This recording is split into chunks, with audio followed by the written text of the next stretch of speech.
Dans les pas de Jean-Luc Mélenchon, ce jeune insoumis a suivi son maître politique de ses années au Parti Socialiste jusqu'à l'Assemblée. Hugo Bernalicis, bonjour. Bonjour. Bienvenue, installez-vous. Est-ce que vous désirez boire quelque chose? Écoutez, je vais prendre un grog. Alors, ce sera donc un grog, s'il vous plaît.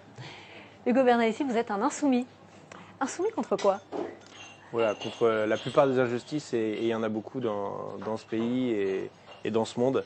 Donc il y a toujours de quoi se mobiliser, lutter et rétablir une certaine forme de fraternité, de solidarité et d'égalité. Vous avez toujours eu une forme de révolte en vous? Oui, je crois que ça a commencé assez jeune. Si je voulais être présomptueux, je dirais que j'ai commencé ma carrière en politique comme délégué de classe en sixième. Mais en fait, ça a commencé vraiment tôt. Je me suis pris au jeu de défendre mes camarades de classe, du coup, dès le collège.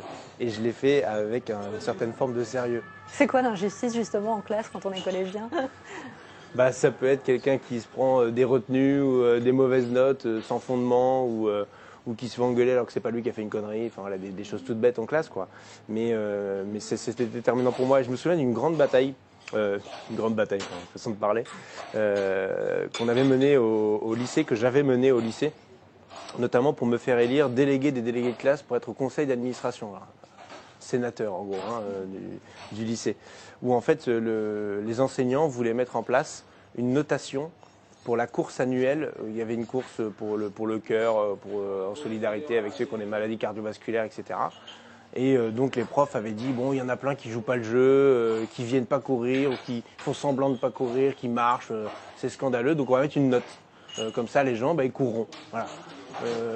Sauf que moi, je m'étais dit, mais attendez, les copains pour qui la course à pied, c'est pas leur truc, ils vont se retrouver avec une mauvaise note supplémentaire dans leur moyenne, et ceux qui d'habitude courent déjà bien vont être encore à nouveau valorisés. Enfin, c'est juste parce qu'il y en a 15-20 qui courent pas. Est-ce que vous trouvez que c'est normal? Et donc, j'avais mené cette grande bataille. Et vous l'aviez gagnée? Alors, oui, enfin, partiellement, on va dire ça partiellement. Ça a commencé aussi comme ça, mes batailles politiques. Il y a une culture familiale aussi, je crois. Une Ouais. culture politique importante. Oui, clairement, le fait d'avoir un grand-père qui a été élu communiste, qui était syndicaliste militant à la CGT, un autre grand-père de l'autre côté, du côté de ma mère, qui était militant à la CFE-CGC, donc je passe les repas de famille, puisque c'est tous les deux dans les mines. Mon papa et ma maman étaient aussi militants communistes.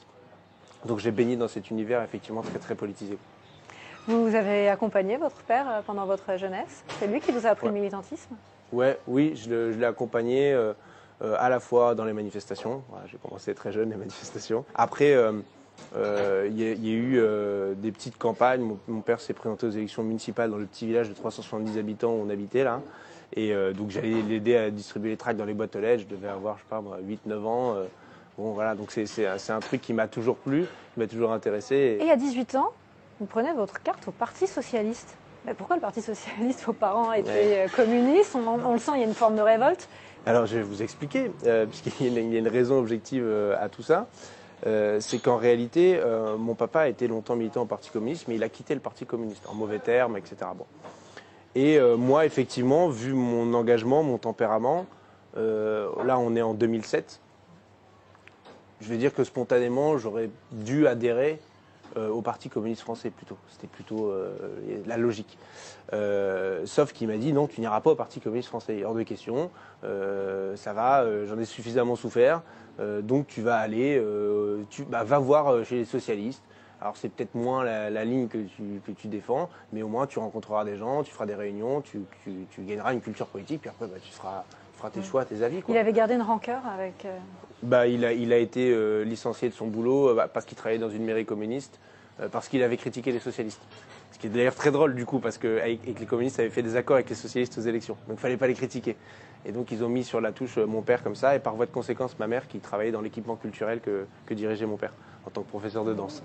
La violence de la politique, vous l'avez connue très jeune. Ouais, parce que c'était très douloureux pour mon père, pour ma mère aussi, puisque du coup, autant mon père a été recasé dans un autre emploi public, ma mère a été vraiment au chômage.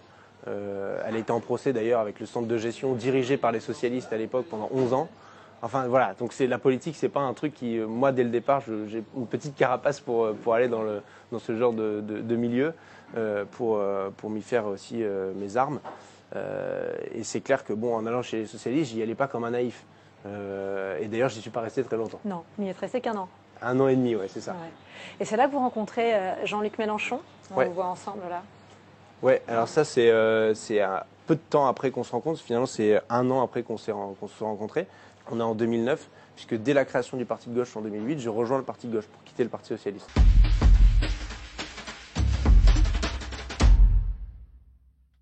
J'ai retrouvé l'une de vos premières campagnes électorales. Regardez.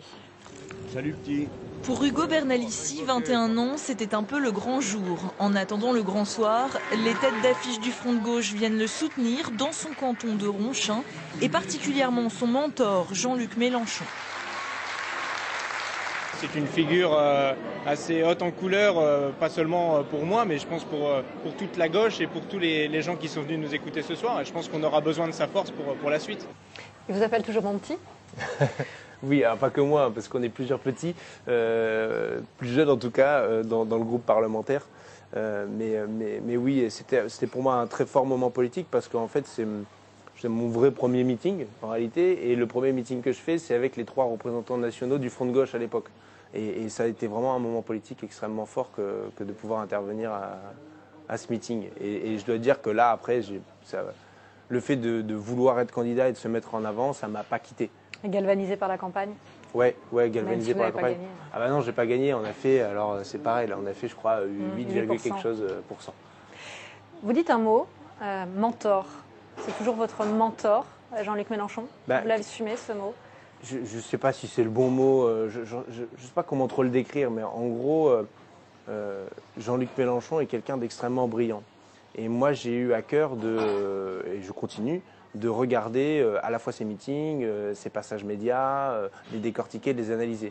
J'ai toujours trouvé ça hyper efficace dans la manière d'amener les arguments, de se comporter sur les plateaux de télé. Bon, des fois, ça lui est reproché, mais... C'est un peu un père pour vous. On a l'impression d'une relation quasi filiale entre lui et ses députés les plus jeunes du groupe. C'est pas moi, c'est pas un père, j'ai un papa, donc je vais pas vous dire que c'est un père. Mais même pas un père politique. Pour moi, c'est un camarade. C'est vraiment un camarade. Je ne me sens pas inférieur à Jean-Luc Mélenchon. On est tous égaux dans ce groupe militant. On n'a pas les mêmes parcours, on part pas du même point, on n'ira pas au même point, on n'a pas eu les mêmes responsabilités, c'est clair. Mais on est égaux. D'autant plus aujourd'hui qu'on a tous le même statut de député. Camaraderie ou fratrie avec les jeunes députés de votre groupe? Ah ouais, il y a un peu des deux. Est-ce qu'il y a un peu d'émulation de compétition entre vous? Non, parce qu'on n'a pas le temps, de faire de la compétition. On a trop de boulot pour faire de la compétition, vraiment. Même pas pour attirer les regards du patron, du boss? Non, c'est pas trop notre mode de fonctionnement. Peut-être que si on était 200, je vous dirais, ah oui, c'est compliqué, il faut se faire voir, machin, etc. Mais c'est pas du tout le cas. Alors, est-ce que Jean-Luc Mélenchon a un fils préféré ou une fille préférée dans le groupe? Je crois pas. Je crois pas. Et je crois pas qu'il s'essaierait à en avoir une ou en avoir un.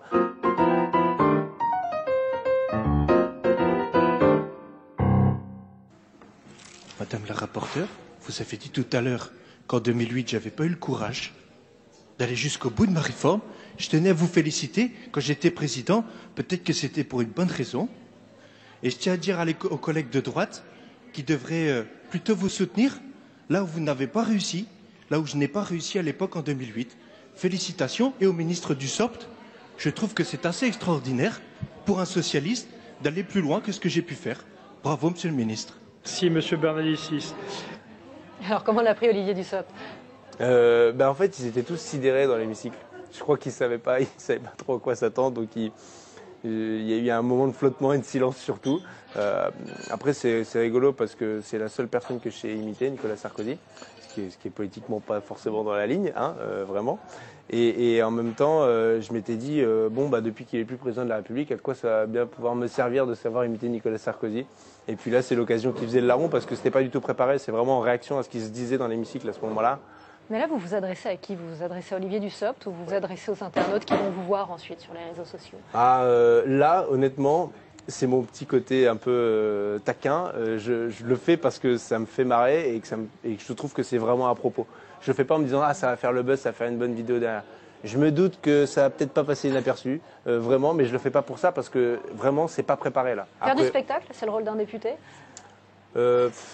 on est en représentation. Vous savez, les mots sont un peu trompeurs parce qu'il y a beaucoup de mots qui sont identiques entre ce qu'on peut faire en politique et ce qu'on peut faire en jouant au théâtre, par exemple, ou en jouant la comédie. Et oui, on endosse une forme de personnage. C'est la réalité. Et oui, parfois, on fait le spectacle.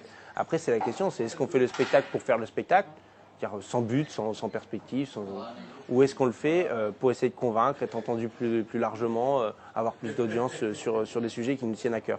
Ça faisait la semaine précédente, en commission, j'avais bataillé des heures durant sur le texte. Rien, pas une trace dans la presse, rien.